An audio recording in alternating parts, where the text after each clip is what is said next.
ശബരിമലയിലെ വ്യാജ നെയ്യ് ക്രമക്കേടിൽ ദേവസ്വം വിജിലൻസ് അന്വേഷണം കൂടുതൽ ഉദ്യോഗസ്ഥരിലേക്ക്. ഭക്ഷ്യസുരക്ഷാ ഉദ്യോഗസ്ഥർക്ക് പുറമെ മിൽമയിൽ നിന്ന് കരാറെടുത്ത ജീവനക്കാരെയും ഉടൻ നോട്ടീസ് നൽകി ചോദ്യം ചെയ്യാൻ തയ്യാറെടുക്കുകയാണ് ദേവസ്വം വിജിലൻസ്. നാളെ ചേരുന്ന ദേവസ്വം ബോർഡ് യോഗത്തിൽ വിഷയം ചർച്ച ചെയ്യും. വിവരങ്ങളുമായി പ്രശാന്ത് ശങ്കരമംഗലത്ത് ഒപ്പം ചേരുന്നുണ്ട്. പ്രശാന്ത്, ഈ വ്യാജ നെയ്യ് അത് സാമ്പിൾ പോലും പരിശോധിക്കാതെയാണ് എടുത്തത്. അപ്പോൾ കേരളം കണി കണ്ടുണരുന്ന നന്മയെ അത്രയ്ക്ക് വിശ്വാസമായിരിക്കാം അല്ലേ? ഏതായാലും ഒരു ധാരണയില്ലാതെ ഇത് വ്യാജ നെയ്യാവില്ലല്ലോ.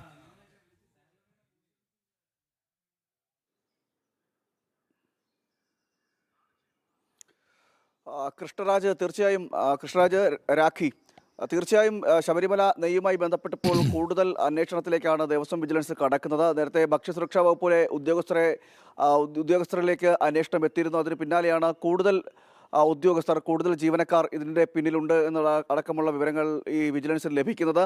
അതുമായി ബന്ധപ്പെട്ട അന്വേഷണങ്ങളിലേക്കാണ് കടക്കുന്നത്. ഇപ്പോൾ മിൽമയിൽ നിന്നും കരാറടിസ്ഥാനത്തിലൊക്കെ ഈ ശബരിമലയിൽ ജോലി ചെയ്തിരുന്ന ആളുകൾ, അവരെയും ചോദ്യം ചെയ്യാനുള്ളൊരു നീക്കമാണ് ഇപ്പോൾ മിൽമയുടെ, അതായത് വിജിലൻസിൻ്റെ ഭാഗത്ത് നടക്കുന്നത്. മിൽമയിൽ നിന്നും ആണ് ഇത് എങ്ങനെയാണ് ഈ തിരിമറി നടന്നത്, അല്ലെങ്കിൽ വ്യാജ നെയ്യ് എങ്ങനെ മിൽമയുടെ ലേബലിൽ എത്തി എന്നടക്കമുള്ള ഗുരുതരമായ പ്രശ്നങ്ങളാണ് ഈ അന്വേഷണ സംഘത്തിന് മുന്നിലുള്ളത്. അതുകൊണ്ട് തന്നെ ഇതടക്കം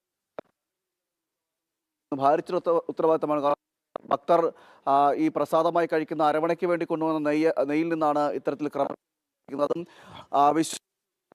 ഒരു പ്രസ്ഥാനം എന്ന നിലയിൽ നമുക്കറിയാം, കഴിഞ്ഞ കുറേ കാലങ്ങളായി ഈ കേരളം കണി കണ്ടുകൊണ്ടിരുന്ന നന്മ എന്നൊക്കെയുള്ള ലേബലിൽ നിൽക്കുന്ന ഒരു സ്ഥാപനം, ആ സ്ഥാപനത്തിന്റെ ഭാഗത്തു നിന്ന് തന്നെയാണ് ഇത്തരത്തിലുള്ളൊരു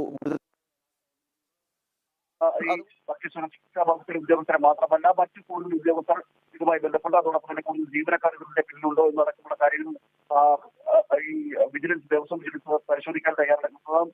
ഈ മിൽമയിൽ നിന്നുള്ള നെയ്യ് അത് എങ്ങനെ മാറ്റപ്പെട്ടു അല്ലെങ്കിൽ പരിശോധിക്കാൻ തയ്യാറെടുക്കുന്നത്. ഈ മിൽമയിൽ നിന്നുള്ള നെയ്യ് അത് എങ്ങനെ മാറ്റപ്പെട്ടു, അല്ലെങ്കിൽ നിലവിൽ പറയുന്നത് മിൽമയിൽ നിന്നുള്ള നെയ്യ് അത് മറ്റ് അന്യ സംസ്ഥാനങ്ങളിലേക്ക് മറിച്ചിട്ടിട്ട് അവിടെ നിന്നും കുറഞ്ഞ നെയ്യ് മിൽമയുടെ പാക്കറ്റുകളാക്കി എത്തിയതൊക്കെ അടക്കമുള്ള കാര്യങ്ങളാണ് നേരത്തെ പുറത്തു വന്നത്. മിൽമ അത് നിഷേധിക്കുന്ന ഒരു സാഹചര്യം നേരത്തെ ഉണ്ടായിരുന്നു. എന്തായാലും ഇതുമായി ബന്ധപ്പെട്ട അന്വേഷണങ്ങളാണ് ഇപ്പോൾ നടന്നുകൊണ്ടിരിക്കുന്നത്. അതിലാണ് കൂടുതൽ പേരിലേക്ക് അന്വേഷണം എത്തുന്നത്, കൂടുതൽ പേരിലേക്ക് ഈ ഗുരുതരമായിട്ടുള്ള ക്രമക്കേടുകൾ കണ്ടെത്തുന്നതിൻ്റെ ഭാഗമായിട്ടുള്ള അന്വേഷണത്തിലേക്ക് എത്തുന്നത്. ഇതുമായി ബന്ധപ്പെട്ട് നാളെ ദേവസ്വം ബോർഡ് യോഗം ചേരുന്നുണ്ട്. ദേവസ്വം ബോർഡ് യോഗത്തിലും ഇക്കാര്യങ്ങൾ ചർച്ചയാകുമെന്നാണ് മനസ്സിലാക്കാൻ സാധിക്കുന്നത്. മാത്രമല്ല, കൂടുതൽ നടപടികൾ എന്തെങ്കിലും ഉണ്ടെങ്കിൽ അതുമായി ബന്ധപ്പെട്ടൊക്കെ കടക്കേണ്ടിയിരിക്കുന്നു.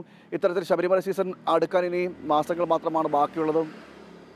ഇതിൻ്റെ ഒരു പശ്ചാത്തലം കൂടി ഇരിക്കുന്നു.